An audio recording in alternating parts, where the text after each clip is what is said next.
இலங்கையின் முதற்தர சுற்றுலா தலம் ரீச்சாவின் மாபெரும் உணவு திருவிழா ஆகஸ்ட் மாதம் 7, 8, 9 மற்றும் 10 தேதிகளில் மாலை 6 மணி முதல் 10 மணி வரை. இன்றைய டிக்கெட்டுகளை பெற்றுக் கொள்ளுங்கள்.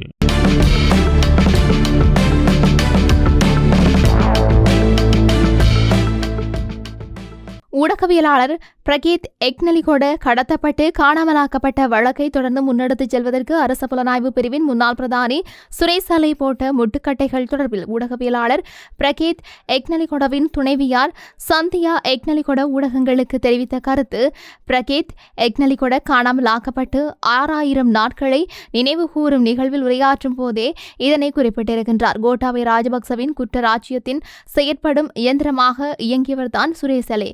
இவை நீதிமன்றத்தினூடாக வெளிவந்த உண்மையாகும். ஏனென்றால் இந்த குற்றத்துடன் தொடர்புடைய தற்போது இருக்கும் இராணுவ புலனாய்வு அதிகாரிகள் நாட்டை மீட்ட வீரர்கள் என்று அன்று ஜனாதிபதியாக இருந்த மைத்ரிபால சிறிசேன மிகுந்த கவலையுடன் பேசி பின்னர் அவர்களை வெளியேற்றினார். அவர்களிடமிருந்து பெற்றுக்கொள்ள இருந்த தகவல்களை மூடி மறைக்கப்பட்டன. அவர்களை தடுப்பு காவலில் இருந்து வெளியேற்றினர். தடுப்பு காவல் உத்தரவுகளில் கையெழுத்திட அவர் மறுத்துவிட்டார். இராணுவ புலனாய்வு பிரிவினர் முதலில் தங்களிடம் தகவல்களை இல்லை என்று கூறினர். அதன் பிறகு தகவல்கள் எரிந்துவிட்டதாக கூறினர். அதற்கு பிறகு அந்த தகவல்களை வழங்க முடியாது, அது தேசிய பாதுகாப்பிற்கு அச்சுறுத்தல் என்று கூறினார். தற்போது கூட தேசிய பாதுகாப்பு பற்றி பேசப்படுகின்றது தானே, ஏனென்றால் அவர்களிடம் இருக்கும் விடயங்கள் தேசிய பாதுகாப்பிற்கு பிரச்சனை. ஆனால் கேட்டது புலனாய்வாளர்கள் விடுமுறையில் சென்ற ஆவணங்கள், அது தேசிய பாதுகாப்பிற்கு பிரச்சனை என்று கூறுகிறார்கள். இறுதியாக அவர்கள் நீதிமன்றத்தில் சமர்ப்பித்த தகவல்களும் பொய்யானது. அந்த காலகட்டத்தில் தொடர்ச்சியாக சுரேஷ் சலை நீதிமன்றத்திற்கு அழைக்கப்பட்டார். நீதவான் தொடர்ச்சியாக சில ஆவணங்களை வழங்குமாறு கூறினார். இறுதியாக சுரேஷ் சலை மலேசியாவிற்கு சென்றார் என்று நினைக்கின்றேன். நீதிமன்றத்திற்கு வர முடியாத காரணத்தினால் தான் அவ்வாறு சென்றார். ஏனென்றால் ஆரம்பத்தில் அவர் நீதிமன்றத்திற்கு வருகை தருவதை தடுப்பதற்காக பல கதைகள் கூறியிருந்தார். அவருக்காக முன்னிலையான சட்டத்தரணி இருவருடைய முகம் தெரிவது தேசிய பாதுகாப்பிற்கு பெரிய பிரச்சனை என்றும் அதை மக்கள் பார்க்கக்கூடாது என்றும் அது பெரியதொரு சர்ச்சைக்குரிய பிரச்சனையாக மாறும் என்று சொல்லி கூறியிருந்தமையும் குறிப்பிடத்தக்க விடயமாக இருக்கிறது. எனவே அவரை ரகசியமாக வைத்திருக்க வேண்டும், அவரை மறைத்து வைத்திருக்க வேண்டும். அதனால் அவரை வெளியே கொண்டு வர முடியாது. அவர் வருவதை தடுக்குமாறு கோரினார். இராணுவ புலனாய்வு குழுவினர் இந்த குற்றம் தொடர்பான தகவல்களை வழங்குவதற்கோ அல்லது அறிந்த உண்மையை சொல்வதற்கு பதிலாக அவருக்கு ஏற்பட்ட அழுத்தம் அல்லது உத்தரவின் பேரில் சாட்சிகளை அளிக்கும் வேலையையே செய்தார்கள். ஐக்கிய ராஜ்ய என்கின்ற ஒற்றையாட்சி முறைமையை இலங்கை தமிழரசு கட்சி எதிர்க்கின்றது என்றும் இலங்கை தமிழரசு கட்சி உருவாக்கப்பட்டே சமஷ்டி தீர்வு ஒன்றை பெற்றுக்கொள்வதற்காகவே என்றும் சமஷ்டியை மிக மோசமாக கேலி செய்தவர்களே இன்று சமஷ்டியை பற்றி பேசுகின்றார்கள் என்று இலங்கை தமிழரசு கட்சியின் பொதுச் செயலாளரும் முன்னாள் நாடாளுமன்ற உறுப்பினருமான ஜனாதிபதி சட்டத்தரணி M.A. சுமந்திரன் தெரிவித்துள்ளார். அவர் நாகர்கோவிலில் நிகழ்வொன்றில் கலந்து கொண்ட பின்னர் ஊடகங்களுக்கு கருத்து தெரிவிக்கும் போதே பொதுவாக தெரிவித்துள்ளார். இலங்கை தமிழரசு கட்சி ஒற்றையாட்சியை வன்மையாக எதிர்க்கின்ற ஒரு கட்சி. தமிழரசு கட்சி உருவாக்கப்பட்டதே ஒற்றையாட்சிக்கு எதிராக சமஷ்டிக்காக. இலங்கை தமிழரசு கட்சியை உருவாக்கப்பட்டதே சமஷ்டி கோரிக்கைக்காக. தமிழரசு கடைசியை சமட்டி கட்சி என்று கேலி செய்தவர்கள்தான். அகில இலங்கை தமிழ் காங்கிரஸ் 1971ஆம் ஆண்டு ஜி பொன்னம்பலம் அவர்கள் நாடாளுமன்றத்தில் இருக்கவில்லை. அவருடைய கட்சியாளரான தியாகராசா பேசுகின்ற போது குறிப்பிட்டார், எமது தலைவர் இருந்திருந்தால் சமஷ்டி கோரிக்கை எவ்வளவு மோசமானது என்பதை என்னை விட மிக திறமையாக பேசியிருப்பார் என்று நாடாளுமன்றத்திலே சொல்லியிருக்கிறார். ஆகவே சமஷ்டியை மிக மோசமாக விமர்சித்தவர்கள் இன்றைக்கு தங்கள் தான் அதை உருவாக்கியவர்கள் போல மக்களை பிழையாக வழிநடத்தி கொண்டு இருக்கிறார்கள். எங்களுடைய கட்சியினுடைய முழுமையான கொள்கையே சமஷ்டி ஆட்சி ஒன்று உருவாக்க வேண்டும் என்பது. பெயர் பலகைகளிலே நாங்கள் தொங்கிக் கொண்டு இருக்கவில்லை. எக்கிய என்ற சொல்லிற்கு அர்த்தம் ஒன்று, ராஜ்ய என்ற சொல்லுக்கு அர்த்தம் நாடு. ரட்சி என்று சொன்னால் ஆட்சி முறை. இப்போதும் இருக்கின்ற அரசியல் அமைப்பிலே சொல்லப்பட்டிருப்பது எக்கிய ராஜ்ய, அது ஒற்றை ஆட்சி என்பதாகும். அது கடந்த காலத்திலே செய்யப்பட்ட வரைவிலே ஐக்கிய ராஜ்ய என்று மாற்றப்பட்டது. அதாவது ஒரு நாடு என்று. இது ரஜயா ராஜ்ய என்ற சத்தம் தமிழ் மக்களுக்கு புரியாமல் இருந்தாலும் தமிழை விட சிங்களம் கூடுதலாகவே தெரிந்திருக்கின்ற கஜேந்திரகுமாருக்கு இது நன்றாகவே தெரியும். ஒற்றையாட்சி என்ற பதத்திலிருந்து ஒருமித்த நாடு என்று மாற்றப்பட்டது. எங்கள் எல்லோரையும் விட கஜேந்திரகுமாருக்கு நன்றாகவே தெரியும். இவர் தொடர்ச்சியாக மக்களை பிழையாக வழிநடத்தி கொண்டிருக்கின்றார் என்று சொல்லியும் அவர் தெரிவித்திருந்தார். வவுனியா மாநகர சபை மேஜரின் உறுப்புரிமை நீக்கப்பட்டமைக்கு எதிராக வடக்கு மாகாண ஆளுநருக்கு எதிராக ஆர்ப்பாட்டம் ஒன்று முன்னெடுக்கப்பட்டது.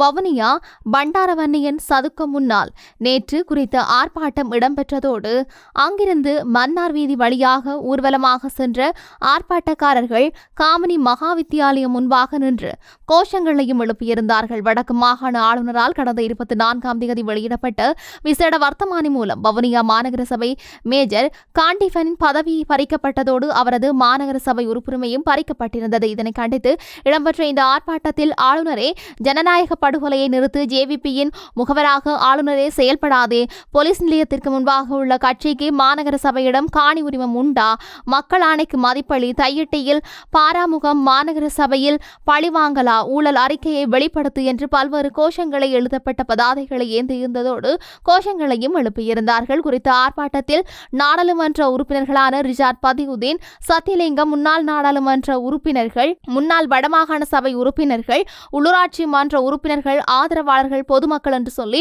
பலரும் கலந்து கொண்டிருந்தார்கள்.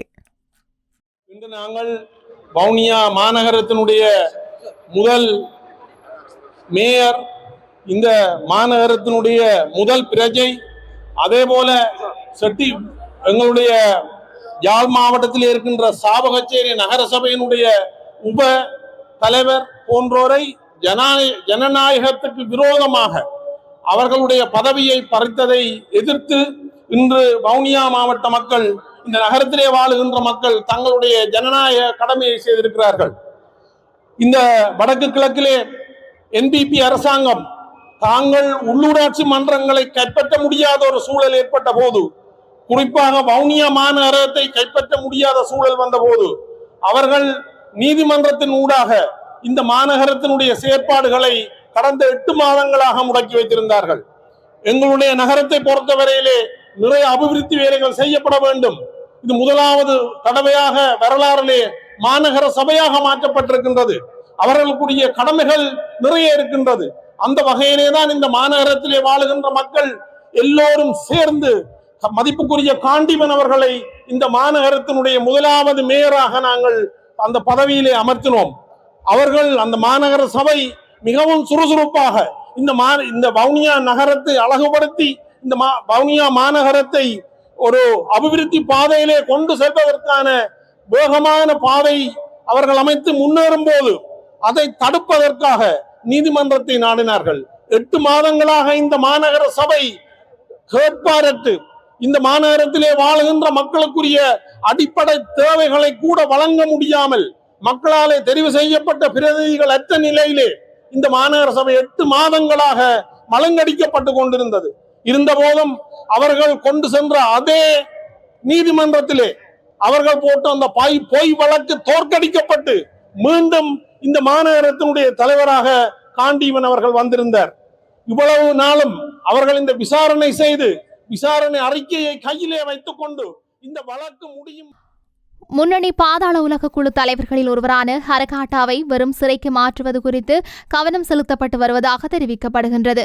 காலிபூச சிறைச்சாலையில் தடுத்து வைக்கப்பட்டுள்ள இலங்கையின் முன்னணி போதைப்பொருள் கடத்தல்காரரான நந்துன் சிந்தக்க விக்ரமட்ன எனப்படும் ஹரகாட்டாவை வெலிசர கடற்படை முகாமிற்குள் அமைக்கப்பட்டுள்ள அதி உயர் பாதுகாப்பு சிறைச்சாலைக்கு மாற்றுவது குறித்து பாதுகாப்பு பிரிவினர் தீவிர கவனம் செலுத்தியுள்ளனர். முன்னாள் நீதியமைச்சர் விஜயதாச ராஜபக்சவின் மகன் ரஹித ராஜபக்ச உள்ளிட்ட குழுவினருக்கு 12 கோடி ரூபாய் லஞ்சம் கொடுத்ததாக கூறப்படும் விவகாரத்தில் ஹரகாட்டாவின் பெயர் அண்மையில் ஊடகங்களில் பெரும் பரபரப்பை ஏற்படுத்தியிருந்தது. பூச சிறைச்சாலையில் தடுத்து வைக்கப்பட்டிருக்கிற சில கைதிகள் அலைபேசிகளை பயன்படுத்துவதாகவும் பல்வேறு சட்டவிரோத பொருட்களை புழக்கத்தில் வைத்துள்ளதாகவும் அண்மைய நாட்களில் தகவல்கள் வெளியாகியிருந்தன. இதனைத் தொடர்ந்து அங்கு நடத்தப்பட்ட பல திடீர் சோதனைகளின் போது ஸ்மார்ட் பேசிகள் உள்ளிட்ட பல அலைபேசிகள் கைப்பற்றப்பட்டன. சிறைச்சாலையினுள் இருந்து கொண்டே சில கொடூரமான குற்றவாளிகள் இந்த அலைபேசிகள் மூலம் கொலைகளை திட்டமிட்டு இயக்குவதாகவும் போதைப்பொருள் கடத்தல்களை முன்னெடுத்து வருவதாகவும் விசாரணைகளில் அம்பலமாகி இருக்கின்றது. இந்த தொடர் குற்றச்சாட்டுகள் அடுத்து பூச சிறையில் உள்ள ஆபத்தான குற்றவாளிகளை வெலிசர கடற்படை முகாமின் அதி உயர் பாதுகாப்பு சிறைக்கு மாற்ற தீர்மானிக்கப்பட்டது. இதன்படி தெமட்டகொட, சமிந்த மற்றும் வெலே சுதா உள்ளிட்ட சுமார் 10 பாரிய குற்ற செயல்களுடன் தொடர்புடைய குற்றவாளிகள் ஏற்கனவே அங்கு மாற்றப்பட்டுள்ளனர். தற்போது பூச சிறைச்சாலையில் இருந்தவாறே பல்வேறு குற்ற செயல்களை பின்னணியில் இருந்து இயக்கி வருவதாக தொடர்பாக அரகாட்டா மீது எழுந்துள்ள பலத்த சந்தேகத்தின் பேரில் அவரையும் வெலிசர அதிஉயர் பாதுகாப்பு சிறைச்சாலைக்கு மாற்றுவதற்கான நடவடிக்கைகள் எடுக்கப்பட்டு வருவதாக தெரிவிக்கப்படுகின்றது.